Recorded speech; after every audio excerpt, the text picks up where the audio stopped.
జై బండ్ల, జై కేజీఎఫ్. అందరికీ నమస్కారం. వేదికకి అలంకరించిన పెద్దలు, సహృదయులు, తెలంగాణ రాష్ట్రానికి మేధస్సుని తీసుకొచ్చి ప్రజాప్రభుత్వాన్ని, కాంగ్రెస్ ప్రభుత్వాన్ని ముందుకు నడిపిస్తున్న దాంట్లో కీలక భూమిక పోషిస్తున్న శ్రీ దుద్దేళ్ల శ్రీధరబాబు గారికి, అన్న ఈ కేజీఎఫ్ ఫౌండర్, మన జాతిని, మన వాణిని ప్రపంచంలో ఎక్కడ ఉన్న అందరినీ ఒక వేదిక మీదకి తీసుకొచ్చి మనందరినీ ఒక దగ్గర కూర్చోబెట్టి మాట్లాడాలని శ్రీకారం చుట్టి సంకల్పించిన పెద్దలు జట్టి కుసుమ్ కుమార్ గారికి, అలాగే వేదికను అలంకరించిన పెద్దలందరికీ నా హృదయపూర్వక ధన్యవాదాలు. రవి అస్తమించని దేశాన్ని బ్రిటిష్ వాడు పరిపాలించాడని చిన్నప్పుడు చదువుకున్నాం. రవి అస్తమించని దేశం ప్రతి ఊళ్ళో కమ్మవాడు జెండా ఎగరేస్తున్నాడని కొత్తగా తెలియజేసుకుంటున్నాం. నన్ను ఒక ఆయన అడిగాడు, అరే కమ్మవాళ్ళు అంటే ఏంది అని. ఉదయాన్నే సూర్యుడితో గొడవ పడుతూ ఎప్పుడొస్తావని లేపేవాడు, అవసరమైతే సూటు ఇప్పి నాటేసేవాడు, ఆకాశం వైపు కసిగా చూసేవాడు, అవకాశం కోసం ఆశతో ఎదురు చూసేవాడు, నిజాయితీగా మాట్లాడేవాడు, ఎంత కష్టం వచ్చినా ఆత్మాభిమానాన్ని తాకట్టు పెట్టకుండా విజయం కోసం పోరాడేవాడు. నూనూగు మీసాల వైపు తిప్పుకుంటూ నేను సాధిస్తాను అని తపనతో పరిగెట్టడానికి చిరుతలా పరిగెట సిద్ధంగా ఉన్న యువకులు ఉంటారు చూడండి, అదే కమ్మవాడు అని చెప్పా. అన్ని కులాల్ని గౌరవిస్తా, నా కులాన్ని అభిమానిస్తానని చెప్తా. అందరూ అంటారు, ఈరోజు నాకు కొంచెం బాధ అనిపించింది. ప్రపంచవ్యాప్తంగా ఉన్న ప్రతి కమ్మవారు అందరూ ఇక్కడికి రావటం జరిగింది. ఇక్కడుండి మన కులాన్ని మనం గర్వంగా చెప్పుకునే విధంగా కొందరు రాకపోవడం నాకు బాధ అనిపించింది. గౌరవనీయులు శ్రీధరబాబు గారు ఎంతో బిజీగా ఉండి కూడా మన కమ్యూనిటీ కాకపోయినా మన ఆశీర్వదించడానికి ఇక్కడికి వచ్చి మనలో ఒకరైన ఒక జ్ఞాని ఆయన మన అందరిని ఆశీర్వదించడానికి వచ్చారు చూడండి. అలాంటి సద్బ్రాహ్మణ్ణి మనం ఈ విధంగా చేతులెత్తి నమస్కరిస్తూ మీరు రావటం మాకు చాలా ఆనందం సార్. అలాగే ఉదయం రేవంత్ రెడ్డి గారు, అన్న రేవంత్ రెడ్డి గారు ప్రతి ఒక్కళ్ళు వచ్చి మమ్మల్ని ఆస్వాదించారు. నిజం చెప్తున్నాం సార్, కమ్మాడు అంటే కష్టపడేవాడు, కమ్మాడు ఉంటే కసితో బతికేవాడు, కమ్మాడు అంటే కడుపులో తీసి పెట్టేవాడు, కమ్మాళ్ళుంటే ఎక్కడ బతుకు తెరువు ఉందో అక్కడ పరిగెత్తుకుంటూ పోయేవాళ్ళు. ఎందుకంటే నేనే చెప్తున్నా, 1973 సంవత్సరంలో తినటానికి ఇబ్బంది పడి మేము గుంటూరు జిల్లా నుంచి చిన్న సంవత్సరం పిల్లాన్ని చంకనేసుకొని, చిన్న పిల్లల్ని వేసుకొని బతకటానికి కర్ణాటక వలస వచ్చిన కుటుంబం నుంచి వచ్చిన వాడిని నేను. ఈరోజు ఈ స్థాయికి అంటే మాకు బతుకు తెరువు ఎక్కడుంటే అక్కడికి మోసం చేయటం రాదు, అన్యాయం చేయటం రాదు. కమ్మవాడికి వచ్చింది కష్టపడటం నేర్పిన విద్య కమ్మ జాతిలో ఉందని నేను గర్వంగా చెప్పుకుంటా. చెరువులో పడ్డాడు ఈత్తం చూసాం, వాగులో పడ్డాడు కొట్టుకురావటం చూసాం, బోర్లో పడ్డా పైకి లేచేవాడే కమ్మవాడు. మామూలుగా బోర్లో పడితే ఎవరైనా చచ్చిపోతారు, బోర్లో పడ్డా పైకి రాగలిగే కెపాసిటీ ఉన్నవాడే కమ్మవాడు. కమ్మవాడిగా పుట్టినందుకు గర్విస్తాం, కమ్మవాడిగా పుట్టినందుకు ఆనందిస్తాం. ప్రతి ఒక్కరికి చెప్తున్నా, లేని కమ్మ పిల్లల్ని, కమ్మ ఒక్కరిని ఆశీర్వదించండి, ఆదుకోండి, వీలైనంత సహాయం చేయండి. మేము పెద్ద పెద్ద కంపెనీలు పెట్టాం, మేము పెద్ద పెద్ద డాక్టర్లు అయ్యాం, మేము పెద్ద పెద్ద ఫ్లైట్లు కనిపెట్టాం కాదు. మన కమ్యూనిటీలో కష్టపడ్డ యువకుల్ని చేయి అందించండి, వాళ్ళకి భవిష్యత్తు ఇవ్వండి, వాళ్ళ జీవనోపాధికి సహకరించండి. ఒక్క ప్రతి కమ్మవాడు మీకున్న స్థాయికి 10 మంది పిల్లల్ని మీ దగ్గర ఎంకరేజ్ చేయగలిగారంటే భావి తరాల్లో మన కులం, మన కమ్యూనిటీ ఉన్నత స్థాయిలో ఉండాలని కోరుకునేవాడిని. ముఖ్యంగా నేను చెప్తున్నా, ఈరోజు కాదు, అమెరికాలో తానా ఉత్సవాలు నేను చూశాను. అమెరికాలో భవిష్యత్తులో అమెరికా ప్రెసిడెంట్ కూడా కమ్మవాడే అవకాశాలు చాలా ఉన్నాయి. ఆ స్థాయి ఉంది, ఆ స్టామినా ఉంది, ఆ దమ్ము ఉంది, ఆ ధైర్యం ఉంది.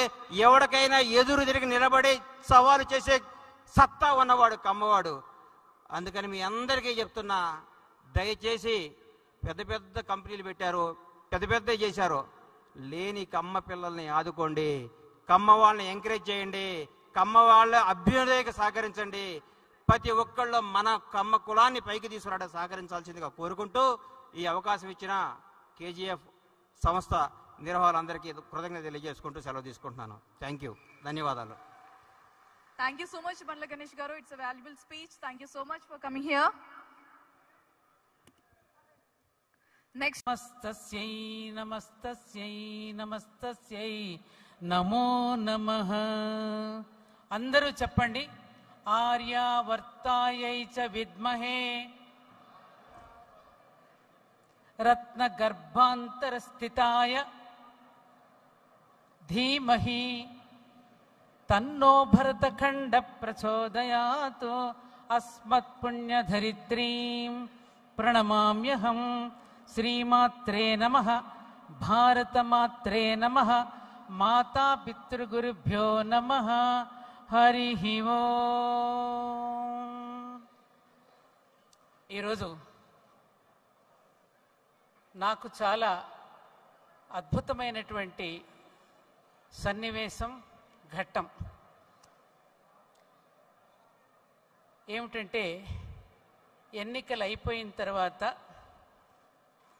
ఏ వ్యక్తినైతే నేను కావాలని చాలా ఆరాటపడ్డానో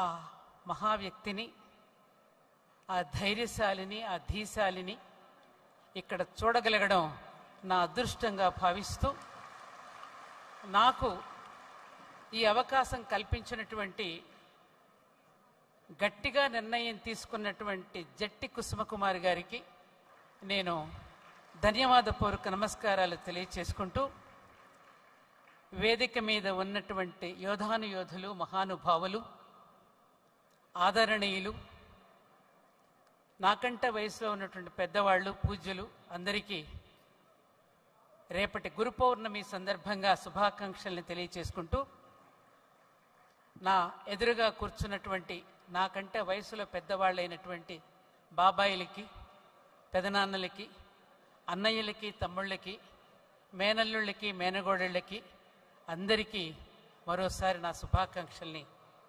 నమస్కరించుకుంటూ తెలియచేసుకుంటున్నా. కళ్ళల్లో ఆనంద భాష్పాలు వస్తున్నాయి.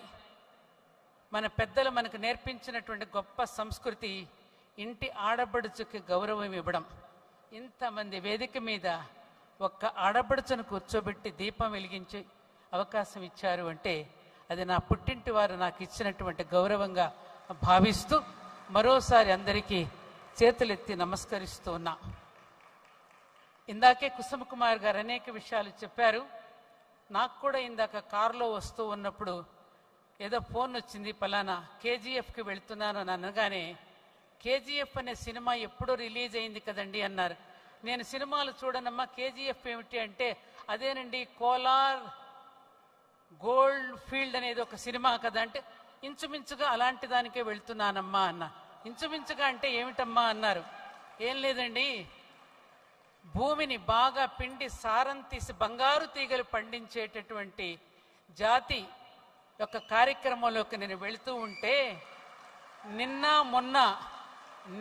మొన్న అటువంటి రైతు బాంధవులకి ఆత్మబంధువై ఎంతోమంది కుటుంబాలను ఆదుకున్న ఒక మహానుభావుడు వస్తున్నాడు, అతనిని దర్శించుకోవడానికి కూడా వెళ్తున్నాను అని నేను ఈనాటి మన తెలంగాణ ముఖ్యమంత్రి రేవంత్ రెడ్డి గారికి నేను మాటలు రావడంలా.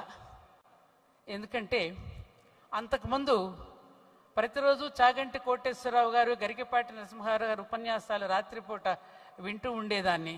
చాలామంది మిత్రులతో కూడా అన్నాను, ఇది అతిశయోక్తి కాదు. ఈ మధ్యన ఆ ప్రసంగాల కంటే కూడా నేను మన ముఖ్యమంత్రి రేవంత్ రెడ్డి గారి అసెంబ్లీలో ప్రసంగాలు వింటూ ఉంటే చాలా చాలా ఆనందపడుతున్నాను అని నేను గర్వంగా చెప్పుకున్నాను. నాన్న, ఇది నేను అతిశయోక్తి కాదు, అభినందనలు, ప్రేమాశీస్సులు.